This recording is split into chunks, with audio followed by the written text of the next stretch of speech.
जय श्री कृष्ण दोस्तों। आज हम जानेंगे कि आखिर क्यों द्वारकाधीश भगवान श्री कृष्ण ने स्वयं गांधाली के श्राप को स्वीकार किया।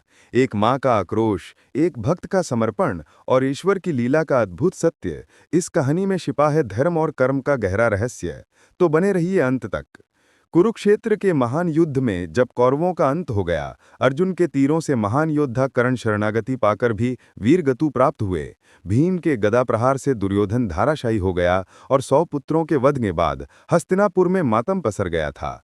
उस समय महारानी गांधारी का हृदय करुणा और क्रोध दोनों से भरा हुआ था। वो जानती थीं कि धर्म के पक्ष में ही श्री कृष्ण खड़े थे, पर मां होने के नाते पुत्रों की मृत्यु ने उनके हृदय को चीर कर रख दिया था। जब भगवान कृष्ण उनके सामने आए, गांधारी ने कहा, हे कृष्ण, आपने तो यह युद्ध रोका ही नहीं। यदि आप चाहते तो यह विनाश टल सकता था। मेरे 100 पुत्रों के वध के लिए आप भी उतने ही उत्तरदायी हैं। उनकी पीड़ा इतनी प्रबल थी कि उनके शब्द श्राप बनकर निकल पड़े। जिस तरह आज मेरा वंश नष्ट हुआ है, उसी तरह एक दिन आपका यादव वंश भी नष्ट होगा। आप भी अकेले एक निर्जन जंगल में प्राण त्यागेंगे। यह सुनते ही वहां उपस्थित सभी स्तब्ध रह गए। एक मां के दुख से निकला यह श्राप आग के समान प्रचंड था, लेकिन श्री कृष्ण मुस्कुराए। उन्होंने कहा, माता, आपका श्राप भी मेरा वरदान है। जो जन्मा है वो नश्वर है। यदुकुल ने जो धर्म का पालन किया है वो अपने कार्यों से अमर रह गया। इस पृथ्वी पर ईश्वर का अवतार भी शरीर लेकर आता है, तो लीला पूर्ण होने पर उसको भी जाना होता है।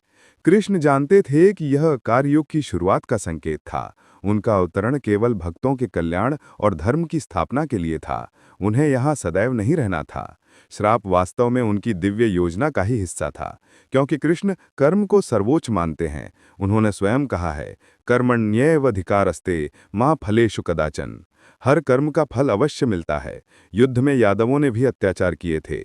जैसे अभिमन्यु वध में कुछ यदुवंशी कौरवों के पक्ष में थे। कईयों ने युद्ध के दौरान अहंकार और मद में गलत आचरण किया था। उन्हें पापों का फल मिलना ही था। धर्म की रक्षा के बाद उनका मिशन पूरा हो चुका था। काल युग का आरंभ होना आवश्यक था, नहीं तो मानव आत्मा मोक्ष मार्ग पर आगे नहीं बढ़ पाती। ईश्वर स्वयं भी नियमों से ऊपर नहीं। श्री कृष्ण ने दिखाया कि सृष्टि के नियम सभी पर समान लागू होते हैं, चाहे अवतार ही क्यों ना हो। इसीलिए उन्होंने गांधारी के श्राप को पूर्ण श्रद्धा से स्वीकार किया। समय बीतता है, यदुवंश अभिशाप के प्रभाव से अंततः नष्ट हो गया और प्रभु श्री कृष्ण ने एक पेड़ के नीचे अपना देह त्याग किया। परंतु उनकी लीलाएं, उनका नाम, उनका धर्म अमर है, अनंत है, चिरकाल तक रहेगा। तो मित्रों, कहानी से यही सीख मिलती है, कर्म ही सच्ची शक्ति है और ईश्वर भी उसी का पालन करते हैं। जय श्री कृष्ण। अगर आप